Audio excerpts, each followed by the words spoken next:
तो सभी का बहुत बहुत स्वागत है हमारी आज की इस क्लास में, जिसमें आज हमें समय दूरी यानी ट्रेन वाले क्वेश्चंस को पढ़ना है। एक वीडियो हम पहले आपको दे चुके हैं जिसमें मैंने लगभग 3 क्वेश्चन कराए थे और 5 मिनट की वो वीडियो है। अगर आप उसको देखते हैं तो आपको वो जो 3 क्वेश्चन मैंने कराए थे उस तरह के कॉन्सेप्ट अगर आपके एग्जाम में पूछे जाते हैं तो फिर आप आसानी से उन चीज़ों को कर पाएंगे। ठीक है, तो आज फिर यही कोशिश रहेगी कि कुछ कम समय में कुछ अच्छी चीज़ें आप लोगों को सिखा पाएं।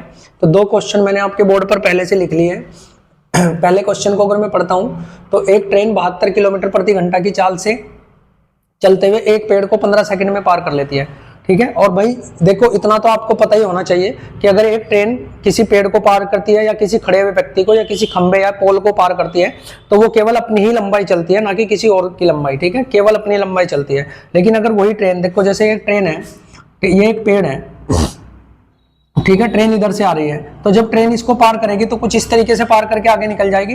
तो ट्रेन ने केवल अपनी ही तो लंबाई चली और तो कोई लंबाई नहीं थी।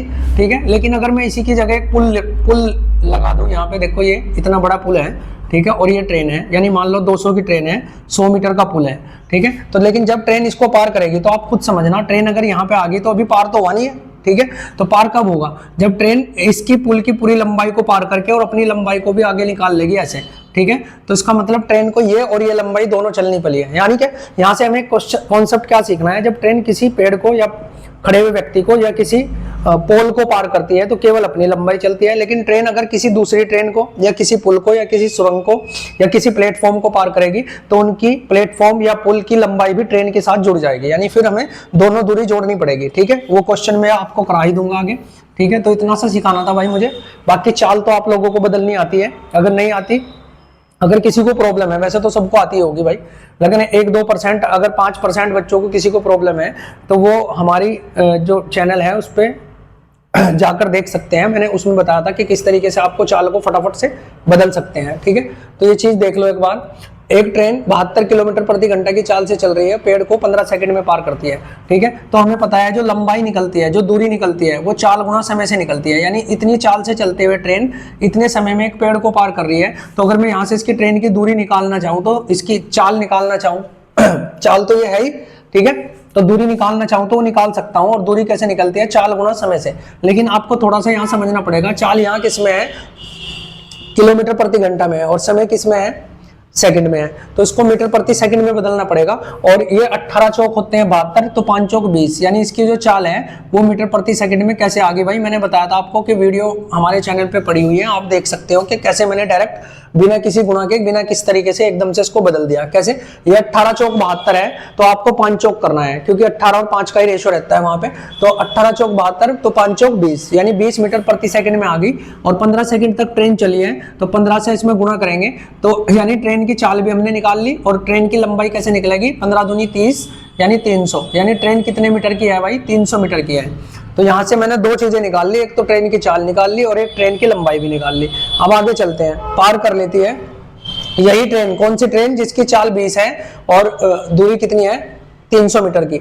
500 मीटर लंबी एक दूसरी ट्रेन को पार करने में कितना समय लगेगा? तो यही क्वेश्चन मैंने अभी सिखाया था।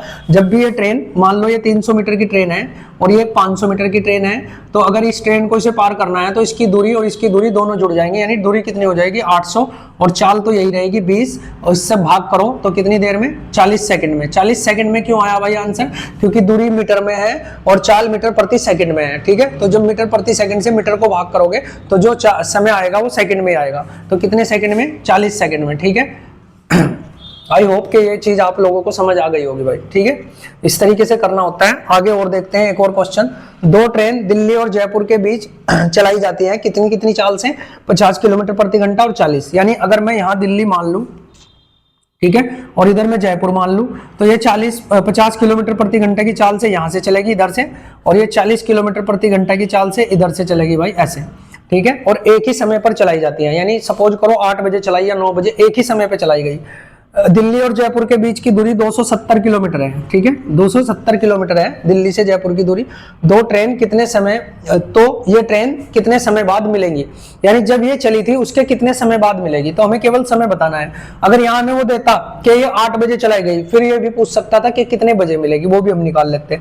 तो फिलहाल आपको करना क्या है, मैं एक चीज और सिखा दूं, जब भी ट्रेन अपोजिट डायरेक्शन में चलती है तो उनकी चाल हमेशा प्लस होती है। ठीक है। जब भी ट्रेन अपोजिट डायरेक्शन में चलती है, आप लिख के रख लेना भाई, ये हमेशा काम आएगा आपका। जब भी ट्रेन अपोजिट डायरेक्शन में चलेगी तो चाल प्लस हो जाती है, और जब भी ट्रेन सेम डायरेक्शन में चलती है तो चाल क्या हो जाती है, माइनस। ठीक है, थोड़ा सा ये समझना पड़ेगा।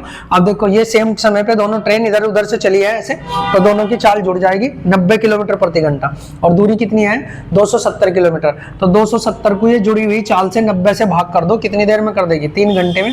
इसका मतलब ये हुआ कि 3 घंटे बाद ट्रेन मिल जाएगी।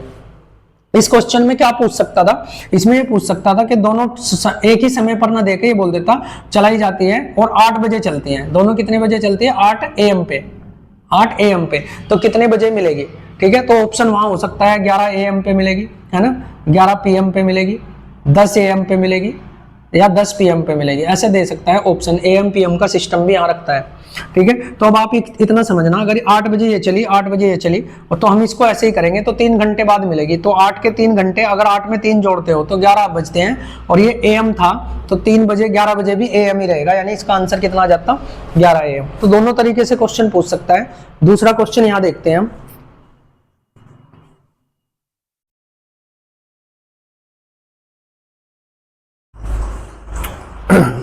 तो देखो भाई, ये क्वेश्चन जो है, जो अभी हमने किया था पिछला क्वेश्चन, उसी के आधार पे मैंने ये क्वेश्चन लिया है।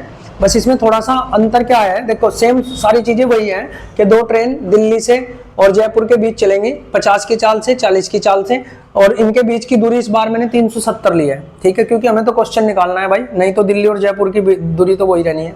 ठीक है, तो लेकिन ये 8 बजे चलेगी, ये 9 बजे, तो कई बार अलग अलग समय भी दे सकता है, तो इसलिए मैंने आपको प्रैक्टिस कराने के लिए ये चीज लिख दी यहाँ पे।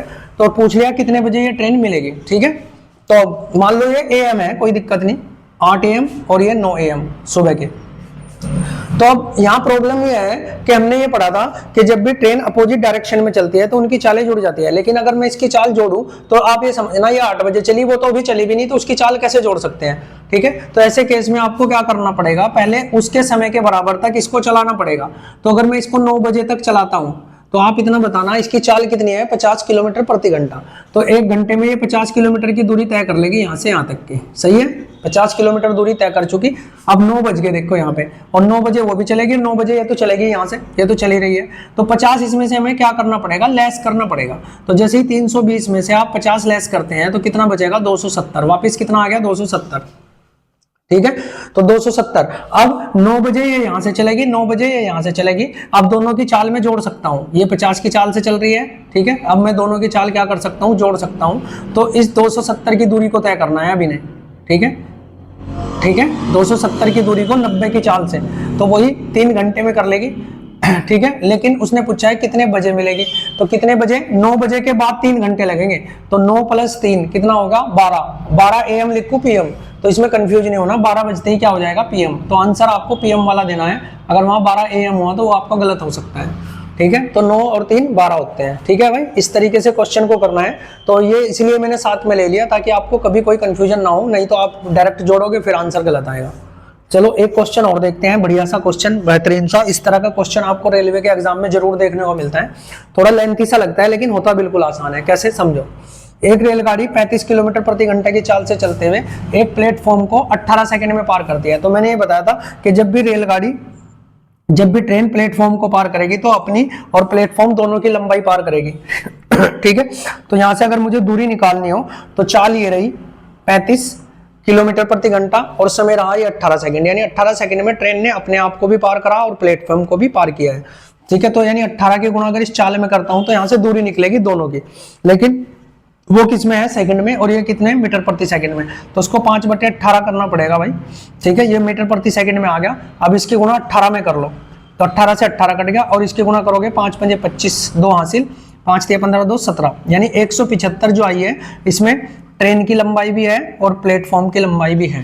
ठीक है, इस लाइन से हमने इतना निकाल लिया। 35 की चाल से वो चल रही थी, 18 सेकंड में उसने अपनी और प्लेटफॉर्म दोनों की लंबाई को पार किया है, तो ये हमने निकाल लिया।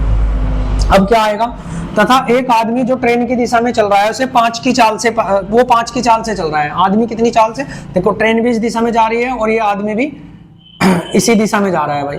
ठीक है, तो ये आदमी कितनी की चाल से चल रहा है, 5 किलोमीटर प्रति घंटा की चाल से, ठीक है। और ये ट्रेन कितने की चाल से चल रही है, 35 किलोमीटर प्रति घंटा की चाल से। तो अब मैंने आपको बोला था जब भी सेम डायरेक्शन में जाएंगे तो चाल क्या हो जाएगी, माइनस। तो अगर मैं इस आदमी की चाल इसमें से घटा दूं तो चाल यहाँ रह जाएगी 30 किलोमीटर सॉरी 30 किलोमीटर प्रति घंटा। तो इसका मतलब अब मैंने आदमी की चाल तो घटा दी, तो ये आदमी अब मेरे लिए खड़े हुए के समान है। कैसे, यानी जैसे एक खंबा खड़ा हो, ठीक है, या पोल खड़ा है या कोई आदमी खड़ा है, क्योंकि इसकी चाल तो मैंने इसमें से लेस कर दी, तो अब आदमी रुका हुआ है, ठीक है भाई। तो इसे कितनी देर में पार कर लेगी ये ट्रेन, 12 सेकंड में। तो इसकी चाल को यहां से यानी ट्रेन की लंबाई निकल जाएगी, क्यों, क्योंकि आदमी की तो हमने पहले से घटा ली। तो ट्रेन की लंबाई निकालने के लिए ट्रेन की चाल मीटर प्रति सेकंड में होनी चाहिए, तो 5/18, ठीक है। और कितने समय तक चली, 12, तो 12 से गुणा करोगे तो काट लो 6 से, 6 × 18 और 6 से कटा कितनी बार, 6 पंजे 30 और 3 से कटा 4 बार, 5 पंजे 25, चौका 100, यानी 100, यानी ट्रेन की जो लंबाई आई वो कितनी आई है, 100। क्यों, क्योंकि आदमी भी वैसे तो चल रहा था लेकिन मैंने आदमी की चाल को लेस कर लिया ना, इसलिए। तो वहां से जो ट्रेन जो दूरी निकलेगी वो केवल ट्रेन की निकलेगी। तो यहाँ 100 मीटर की ट्रेन है और 75 मीटर का क्या है भाई, प्लेटफॉर्म। और हमारे से यही पूछा गया था, ट्रेन की लंबाई बताओ या प्लेटफॉर्म की लंबाई, कोई सी भी पूछता हम निकाल लेते हैं, ठीक है। तो यानी यहाँ से मैंने क्या निकाल दी थी, ट्रेन और प्लेटफॉर्म दोनों की लंबाई, लेकिन मुझे तो अलग अलग बतानी थी ना, उसके लिए उसने एक लाइन और दी थी कि एक आदमी को यही ट्रेन जो 5 की चाल से ट्रेन की दिशा में चल रहा है, तो उस आदमी की लेस कर ली, वहां चाल रहेगी 30 और उसको बदल के मैंने 12 सेकंड से करा, तो वहां से ट्रेन की चाल आ गई, ठीक है। तो ये सारे क्वेश्चन करने थे। तो thank you for watching, next video में मिलते हैं भाई।